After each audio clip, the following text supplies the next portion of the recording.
Hello students, this is Vipasha Garg. आज lecture है हमारा BFA third year applied Indian aesthetics code 302। हम बात कर रहे थे अभिनव गुप्त जी के बारे में।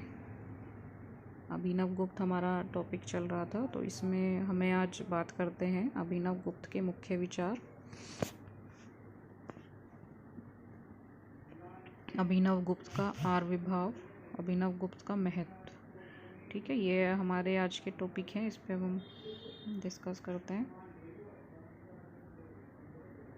अभिनव गुप्त से पूर्व भरत मुनि से लेकर भट्ट नायक तक कई आचार्य आए और इन्होंने अभिनव गुप्त के रस सिद्धांत के लिए पर्याप्त सामग्री एकत्रित कर दी।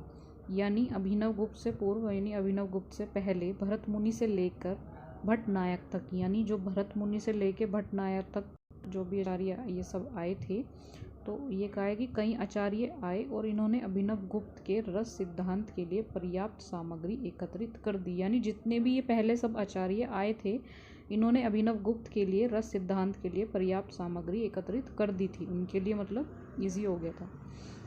अभिनव गुप्त से पूर्व के लगभग 1000 वर्ष गंभीर अध्ययन का युग था। मतलब अभिनव गुप्त से पूर्व के लगभग 1000 वर्ष पहले गंभीर अध्ययन का युग था। उस वक्त इसमें मनोविज्ञान विश्लेषण का प्रधानत्व था। मतलब उसमें मनोविज्ञान विश्लेषण का प्रधानत्व, यानी प्रधान जिस चीज़ को कहते हैं, ये प्रधान तत्व होता है, जो प्रमुख होता है, उसको बोलते हैं। मानवीय अनुभव सभी सिद्धांतों और मान्यताओं का आधार ही बन गया था। यानी जो मानवीय अनुभव था वो सभी सिद्धांतों और मान्यताओं का आधार ही बन गया था। इस युग में न तो पूर्ववर्ती ग्रंथों की सामग्री को सर्वोच्च प्रमाण माना जाता था और न ही पूर्व आचार्यों के वाक्यों को। ठीक है, तो यानी मानवीय अनुभव सभी सिद्धांतों, यानी जो मानव का अनुभव था, जो पर्सनल था, तो सभी सिद्धांतों और मान्यताओं का आधार ही बन गया था, है ना।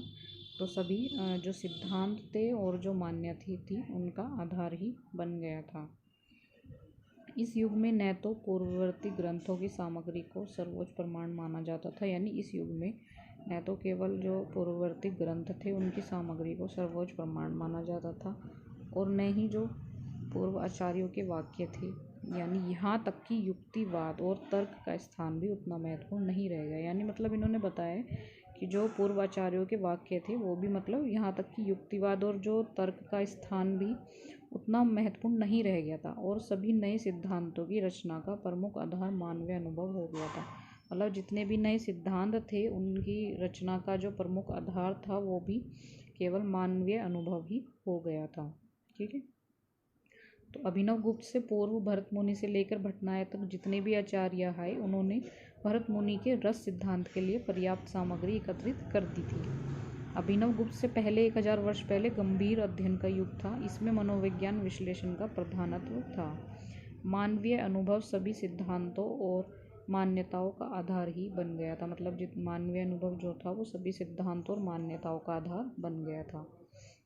इस युग में न तो पूर्ववर्ती ग्रंथों की सामग्री को सर्वोच्च प्रमाण माना जाता था और न ही पूर्व आचार्यों के वाक्यों को। यानी उस युग में न तो जो पूर्ववर्ती ग्रंथों की जो सामग्री थी और जो पूर्ण जो आचार्य थे उनके वाक्य, मतलब किसी को भी सर्वोच्च माना नहीं जाता था। यहाँ तक कि जो युक्तिवाद और तर्क का स्थान जो वो भी महत्वपूर्ण नहीं रह गया था और जो नए सिद्धांत थे उनकी रचना का प्रमुख आधार मानवीय अनुभव हो गया था।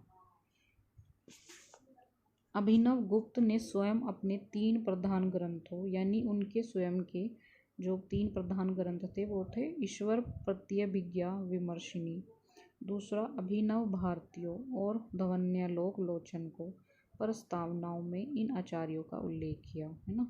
तो उनके 3 प्रधान ग्रंथ थे ईश्वर प्रत्यभिज्ञा विमर्शिनी और अभिनव भारतीयों और ध्वन्यालोचन को प्रस्तावों में इन आचार्यों का उल्लेख किया और स्वीकार किया कि जो कुछ उन्होंने लिखा उसका अधिकांश उन्हें अपने गुरुओं की कृपा से प्रत्यक्ष साहित्य संपत्ति के रूप में मिला, है ना। उन्होंने स्वीकार किया कि जो कुछ उन्होंने लिखा उसका अधिकांश उन्हें अपने गुरुओं की कृपा से प्रत्यक्ष साहित्य संपत्ति के रूप में मिला।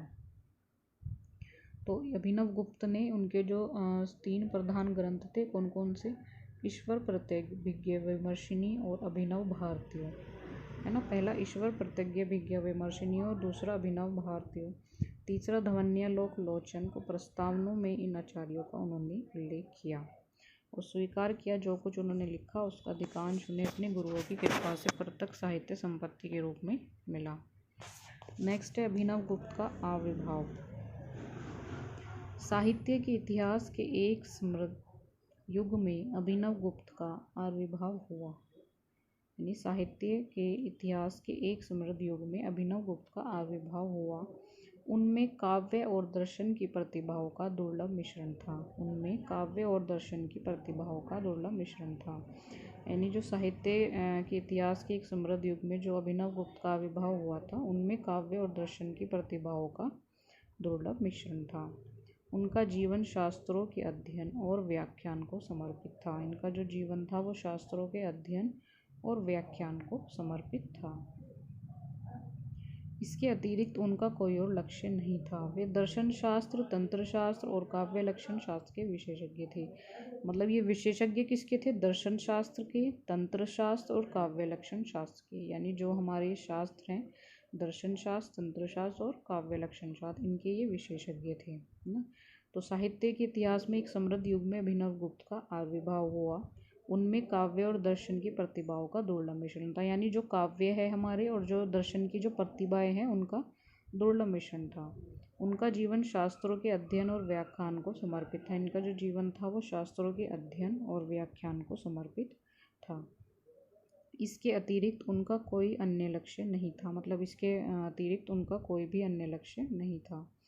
वे दर्शन शास्त्र, तंत्र शास्त्र और काव्य लक्षण शास्त्र के विशेषज्ञ थे, है ना। वे दर्शन शास्त्र के, तंत्र शास्त्र के और काव्य लक्षण शास्त्र के ये विशेषज्ञ थे।